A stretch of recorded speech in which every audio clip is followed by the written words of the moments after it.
Hello sa inyo, De Vera family. Marami siguro sa inyo nagtataka or nagulat. Marami na rin nagtatanong kung totoo ba na naghiwalay na kami ni Aling Huling. Yes po, totoong hiwalay na po kami. 2 buwan na po kaming wala. Hindi ito palabas lang or may ma-content lang. Wala na po kami ni Aling Huling. Marami rin siguro sa inyo nagulat na bakit kami naghiwalay, lalo na may mga anak kami. At yung isa ay may kondisyon pa. Hindi ko na ikikwento dito yung buong nangyari or full details kung bakit kami naghiwalay. As respeto na lang para sa aming dalawa. Sa aming dalawa na lang yon. So hindi ko rin ginawa tong video na to para kunin ko yung simpatya ng mga tao. Nakaawaan ako para mas magmukha akong tama or palabasin akong perpektong tao, ama, asawa. Isa sa rason kung bakit ginawa ko tong video na to para nga sabihin sa inyo na wala na nga talaga kami, na sana pagpatuloy nyo pa rin kaming suportahan kasama nung mga anak ko. At tong channel na to or tong page na to, hanggang sa makabangon ulit si Manong Chris. Iwalay na kami ni Aling Huling noong March 10 pa. Hindi na rin ako doon nakatira. Wala na ako sa Casa de Vera. Kung pwede lang din ako magkwento kung ano talaga yung mga nangyari. Dalawa lang kami talagang nakakaalam kung anong nangyari sa loob ng bahay. Kung anong pinagdaanan ko sa kanya, kung anong pinagdaanan niya sa akin. Na dati pa kami nagkakaroon ng problema ni Aling Huling, hindi naman kami perfectong pamilya.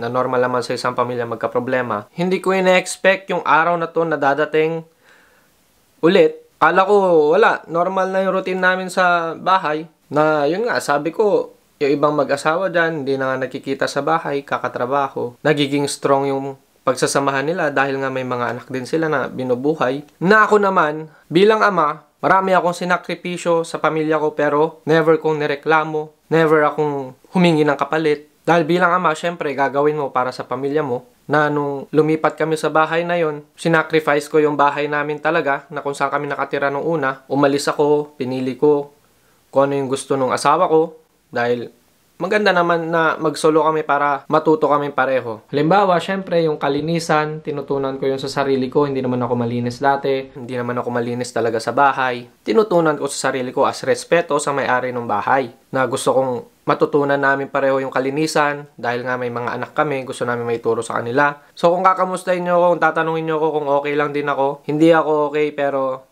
magiging okay din ako. Alam mo yung ang hirap ngumiti ng pilit. Na yung mga, syempre, ako marami rin akong kawork na Filipino na taga-support natin namin nila Aling Huling. Na nagulat din sila.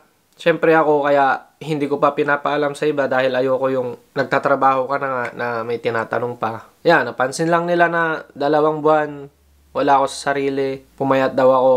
Hanggang sa hindi ko sila sinasagot, yung mga ngiti ko, pilit lang na yung loob ko sobrang wasak na wasak ako. Alam ng buong nakakilala sa akin, lahat na nagmamahal sa akin. Alam nila kung gaano kahalaga sa akin yung pamilya. Sa tuwing may problema kami, wala akong pinagsasabi ang iba. Kasi ako, pag may problema ako sa kanya, pinupunto ko, sinasabihan ko siya, sinasabi ko sa kanya. Kaya hindi naiipon yung galit ko. May times na napagod ako, pero never pumasok sa isip ko na bumitaw. Dahil syempre, inspirasyon ko rin yung mga anak ko at dahil sobrang mahal ko si Aling Huling. Pero syempre, kahit na napapagod ako, mas lamang pa rin yung pagmamahal ko. Alam mo naman, syempre, kaya nga kami nagpakasal, nangako sa isa't isa, sa hirap at ginhawa. Binuhos ko lahat ng pagmamahal ko, kasal nga kami, alam kong committed na kami for forever. Malamang, ibubuhos ko yung pagmamahal ko kay Aling Huling na kahit wala nang natira para sa akin, para sa sarili ko. Na simula nung nagkapamilya ako, hindi ko na inisip yung sarili ko. Kahit yung mga friends ko na dati, hindi na rin ako nakakasama na alam kong normal na yon dahil iba na nga yung buhay namin. Na ako na mismo yung tumatanggi kapag inaaya nila rin ako na alam kong hindi ko na pwedeng gawin. Pero may mga times din na nagpapaalam naman ako. Pero occasionally lang, doon na lang ako pumupunta. Hindi yung basta-basta na lang. Ako, binabasa ko rin yung sitwasyon. Hindi na ako tulad dati nung binata ako na kahit may pasok kinabukasan, magiinom. Simula nung nagkapamilya ako, hindi ko na ginagawa yon. Nag-i-stay lang ako sa bahay and mas gusto kong lumabas kasama yung pamilya ko. Naging mabuti yung intention ko sa pamilya ko. Alam yan ng mga nakakakilala sa akin. Magmukha na akong masama sa kwento. Wag lang yung asawa ko. Dahil ako, kaya kong tanggapin lahat yon, kaya kong lagpasan lahat yon. Na yun nga, maraming misunderstanding na nangyari. Pareho naming hindi deserve yung nangyayari ngayon or yung nangyari. Na sinasabi ko dito, pareho kaming may pagkakamali.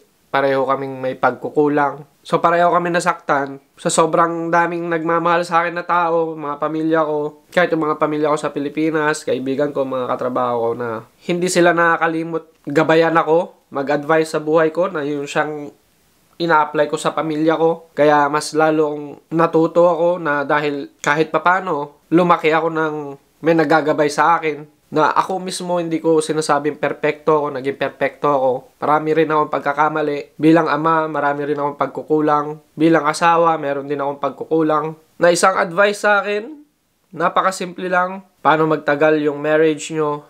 Happy marriage is like, napakasimple.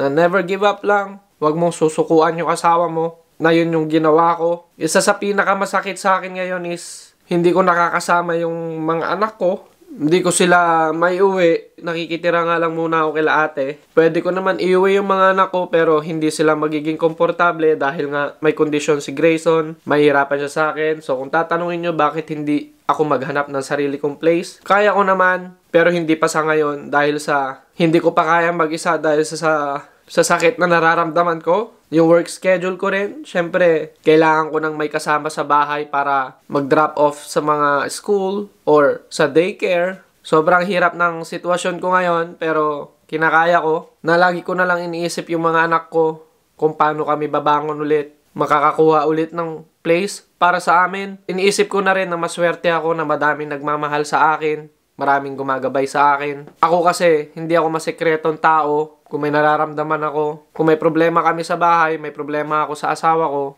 unang nakakaalam nun ay siya, hindi ibang tao. Na sinabi ko nga kanina, hindi talaga ako nagsasabi kahit sa mga kaibigan ko ng problema namin. Nung naghiwalay na lang kami, dahil syempre, mas magdadagdagan yan. Dahil bilang isang kaibigan naman, dapat ikaw makikinig lang, hindi yung gagatungan mo, hindi yung ganito gawin mo, makinig ka lang. Dahil una sa lahat, wala naman silang alam kung ano talaga yung nangyayari sa loob ng bahay. So, nag-iisa ako ngayon.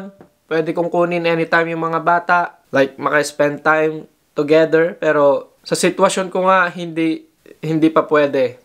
And hindi ko alam kung hanggang kailan. Sobrang sanay ako ng may kasama lagi. Lagi kong katabi yung mga anak ko sa pagtulog. Tuwing day off ko, hindi nga ako lumalabas. Mas gusto kong kasama yung pamilya ko. Labas kami, labas dito. Dahil na yun na yung way ko ng spending time together. Kasama sila. Kasi dahil sa work schedule ko nga. Ako rin, isa rin sa mga natutunan ko, syempre, habang nag-grow kami dyan sa bahay na yun, na yung mga family planning, ako lahat nagbe-bring up lahat niyan. Wala akong nireklamo kung paano niya ako matutulungan. Hindi ako perfect. Hindi rin perfect si Aling Huling. Na ang tunay nga na biktima dito is yung mga bata. Pero magiging okay din ako sa tamang panahon. Sobrang naapektuhan ako. Na yun nga, hanggang ngayon, umaasa pa rin ako na magkaayos kami.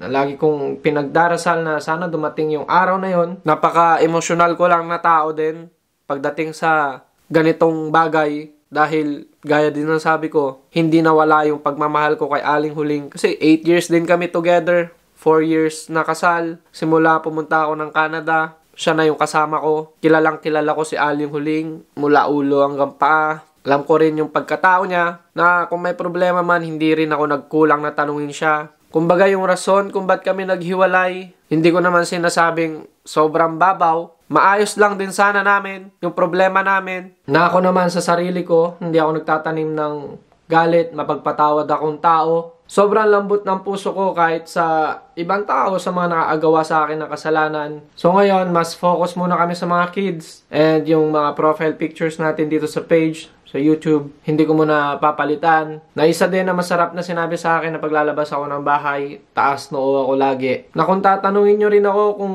willing ba akong makipag-ayos or maayos, syempre, itong mga galit at sakit na nararamdaman ko, kaya kong itabi. So, pasensya muna, De Vera family, kung ganito yung nangyari.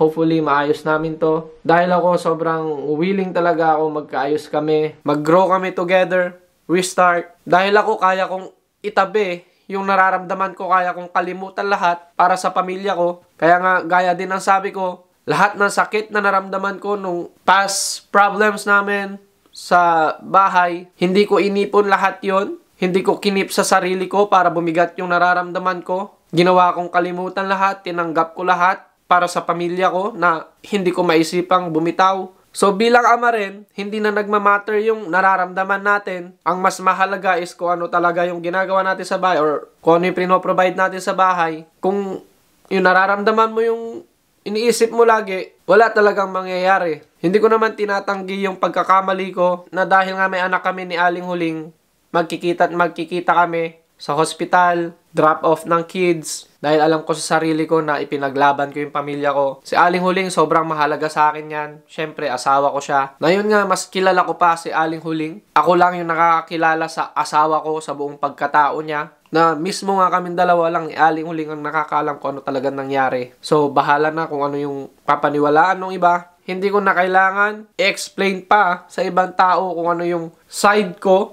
ano ba yung mga pinagdaanan ko kay Aling Huling.